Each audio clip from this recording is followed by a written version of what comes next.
Tağılып atқан айыптар терроризм болып тұр. Ең несі үлкен. Сосын тағы екі статья бар. Өздерінің жаңағы діни ілімін ары қарай бір ізденісін қанағаттандыру мақсатында шетелдік қашып жүрген азаматтардың уағыздарын тыңдаумен айналысты. Террористік актілердің жаңағы өзінің саралау белгілері бар. Жаңағы үлкен аса зор зардаптарға алып келген қылмыстар үшін өмір бойы бас бостандығынан айырылуға мүмкін, немесе өлім жазасына кесілуі мүмкін. Интернеттегі теріс діни идеология адамның санасын улап қоғамдық бірлігін бұзатын аса қауіпті құбылыс. Оның жақтастары әлеуметтік желілер мен мессенджерлері арқылы жалған ұран таратып, жастарды өз қатарына тартады. Цифрлық жүйедегі тұзаққа түскендердің бірі Абдуллох. Ол Шымкент қаласының тұрғыны. Кәмелет жасқа толмағандықтан жүзін жасырдық. Тағылып атқан айыптар терроризм болып тұр. Ең несі үлкен. Сосын тағы екі статья бар менде. Біреуі 405, екінші 174. 3-4 уағызшы бар. Мен өзім қазір есімде бары сол Абдуллах Бухари деген уағызшы. Соның бір екі-ақ сабағын тыңдағаным, саған қарсы шықса бана дінге маған. Мысалы намаз оқуға қарсылық білдірсе дейді. Осы жерде дінде ұстанып жүруге қарсылық білдірсе, сенден қарсылық етің ет деген. Егер сен сол қарсылық бойынша өлетін болсаң, шахид боласың деген. Егер қарсылық ете алмасаң, күшің жетпесе, сабыр ет, ол жерден хижрат қыл деп айтқан. Именно сол сөзім болып тұр. Абдуллох Бухари, Содик Самарканди, Абу Салох, Абдуллох Зуфар бәрі халықаралық террористік топтардың көсемдері. Бұлардың қаруы тілі. Үгіт насихат арқылы лаңкестердің қатарына адам тартады. Қанды қасаптарына қар жинайды. Тұзаққа түскендерін таяу шығыстағы отқа тастайды. Өзбекстан Республикасының ішкі істер министрлігі экстремистердің қылмысын бақта жариялап, халықаралық іздеу жариялады. Біздің елде де псевдоуағызшылардың материалдарын тыңдап, сақтап көбейтуге сот шешімімен тыйым салынған. Шахид болуыма қарсы шығу деген сөздер айттым, бірақ өзімде ондай ой болған емес. Сол уағызшылар тыңдамаған емес. Уағызшылар тыңдамаған. Мен өзім жас баламын. Біреуге күшім жетпейді осы біріншіден. Екіншіден біреумен мен төбелесе адам емеспін. Маған ең ауыр тигені сол заңға қайшы жұмыс. Айтқан сөзім болды.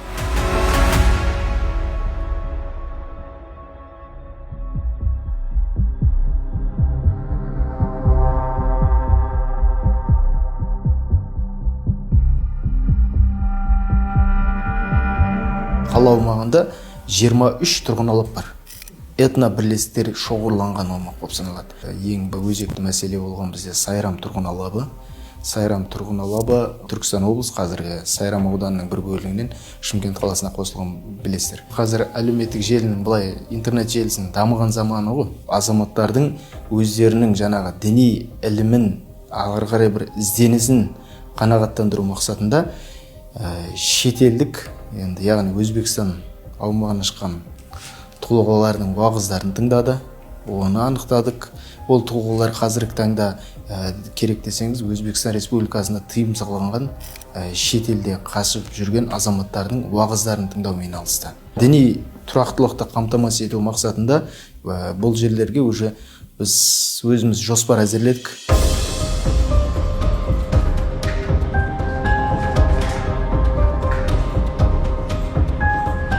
Екі бүлік бар. Екі бүліктің емі жоқ. Ол ұлтараздық алауыздық пен дінараздық алауыздық. Дамып атқан, өркендеп атқан елді құрту үшін, ол елдің тұрақтылығынан нұқсан келтіру үшін неосәләфиттік көзқарастағы идеологтардың айла тәсірлерін жиі бақылап отырамыз. Мына зайырлы мемлекет бұл тағут мемлекеті, күфір мемлекеті, Дарул Ислам дейді. Ислам мемлекетіне қоныс аудару керек. Мынау жергілікті имамдар хақ дейді, ақиқатты айтпайды. Олар тек адастырудың соңы тозаққа апарады деген сияқты ұлтараздық, дінараздық, алауыздық көзқарастар жиі кездеседі. Интернеттегі псевдоуағызшылар дін негіздерін бұрмалап, жалған түсініктер таратып, жастарды адастыруда. Олардың теріс уағыздары қоғамда жікшілдік пен төзімсіздік туғызады. Ал бұндай зұлымдықтың соңы қанды қырғынға ұрындырады. Сирия мен өзге де отты нүктелерге аттанған нөпір соның айқын нәтижесі. Қайтарылғанның ішінде 32 ер адам, оның ішінде 24 сотталды.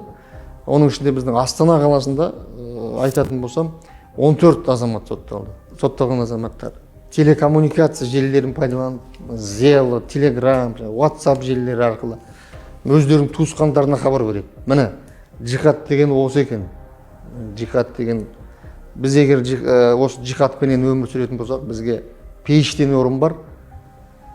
Келіңдер деп соғысқа қатысыңдар, ең бірінші өзінің туысқан бауырларынан бастайды.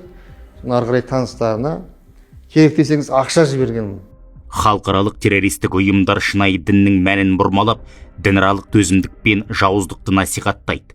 Нәтижесінде адам рухани адасады, отбасынан алыстап, қоғамнан оқшауланады, қылмысқа да барады.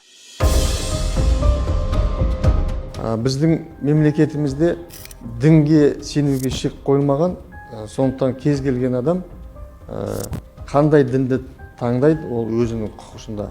Сондықтан діни танымды таңдаған кезде біздің еліміздегі азаматтар теріс ұғымды түсініп, осы экстремизм мәселесіне, терроризм мәселесіне уланып қалып жатқан кездері болады. Жалпы терроризм мен экстремизм қылмыстары ауыр және аса ауыр қылмыстарға жатады. Ауыр қылмыстар жаңағы 12 жылға дейін бас бостандығынан, аса ауыр қылмыстары 25 жылға дейін жаңағы өмір бойына бас бостандығынан кесілген сондай ауыр қылмыстар үшін сотталады.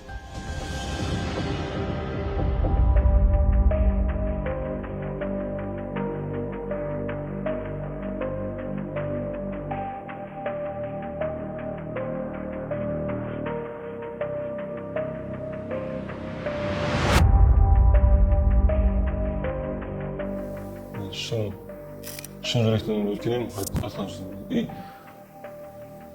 Маған қойылып жатқан террорист деген сөзбен мен өзім көрінісім өзім мысалы террористке ұқсамайды. Менде ондай ойда жоқ. Қолыма автомат алып бүйтіп қарсы шығу деген, соғысу деген, керек болса келешекте де мысалы соғысу деген ой болған емес. Мен үшін үлкен кешірім сұраймын.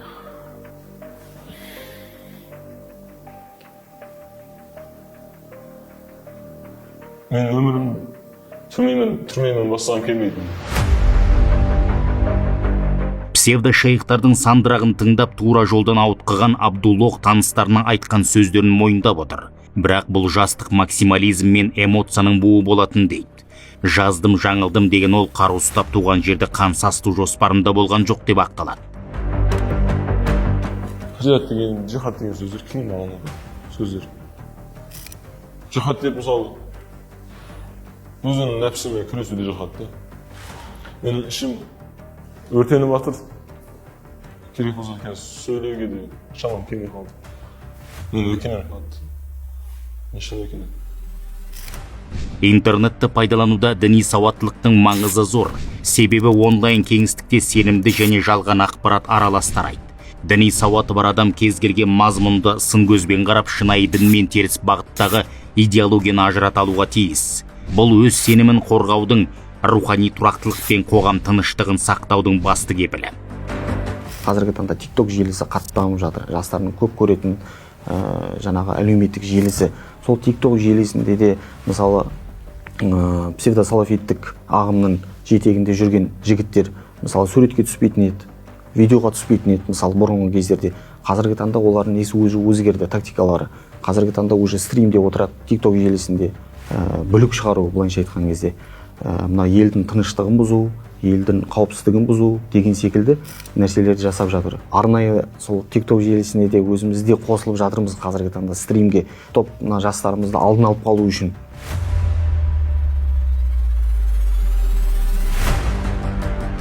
Діни сенім бостандығы және діни қызмет туралы заң бар. Сол заңның аясында кім жағы әлеуметтік желіден насихат айта алады. Яғни жалпы Қазақстан мұсылмандар діни басқармасының төрағасының бұйрығы бар имамдар, ұстаздар, жауапты қызметкерлер осы дін насихатын өзінің жаңағы сенім көзқарасы бойынша амал етіп жатқан дәстүрлі мектебі бойынша насихат жасай алады. Сіздің ауырып тұрған жан дүниеңіздің, руханиятыңыздың жаңағы ең әлсіреген тұсында сізді биік шыңға жеткізе алатын жаңағы азаматтар бар. Сондықтан көшедегі кезіккен көк аттының етегінен ұстау емес, болмаса танымайтын жаңағы әлеуметтік желідегі білмейтін сайттарға кіріп алып, ол жердегі жаңағы уағызшылардың уағызын тыңдау емес, сіздерге дұрыс бағыт бағдарды беріп, жаңағы негізіңізді тура қалап, кімнің уағызын тыңдау керек, кімді тыңдамау керек екендігін барлығын айтып беретін біздің осы Қазақстан мұсылмандар діни басқармасының жауапты дін қызметкерлері деп айта алатын едім мен.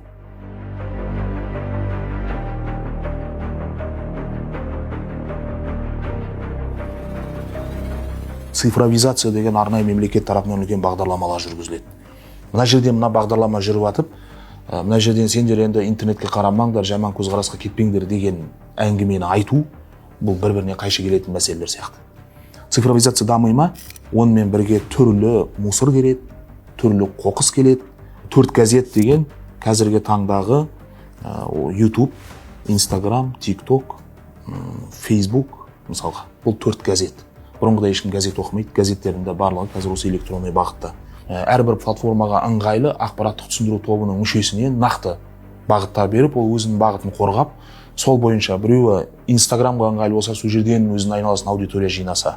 Осы бағытқа қарай былай қарай көшпесек, меніңше ескі форматтар қазір мына үлкен цифровизацияда халықты қорғай алмаймыз. Әсіресе рухани қатысты айтып жатырмын.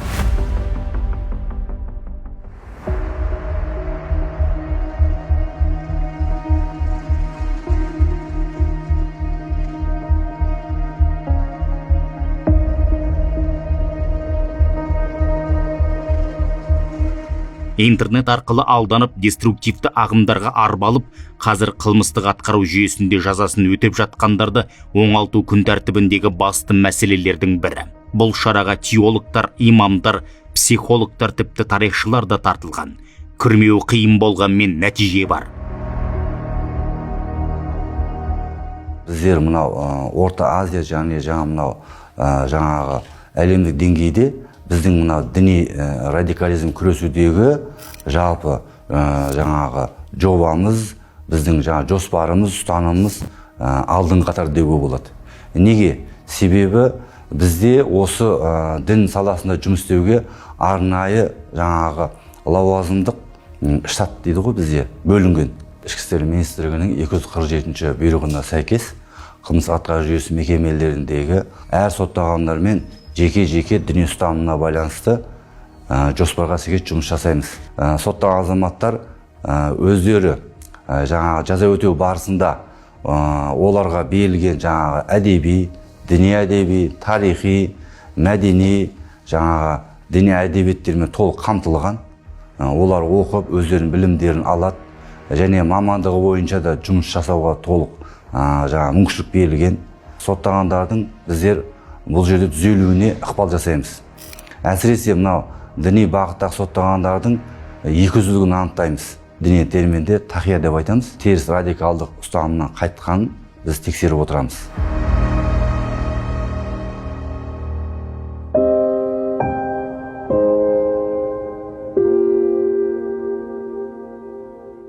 Абдуллох әлі жас, сондықтан болар қауіпсіздік деген құнды ұғымның құнын білмей даурықты. Буквализмге бет бұрды. Бірақ ол қателескенін тез түсініп тәубесіне келді. Мен айтатым сол отанды сүйейік басшыға бағана. Мен отанымдан кешірім сұраймын. Мен отанды жақсы көремін шын. Отандастарымнан кешірім сұраймын мен. Ата-анамнан кешірім сұраймын. Айтып отырмын, үлкенім қатты. Мен түсіндім, білдім.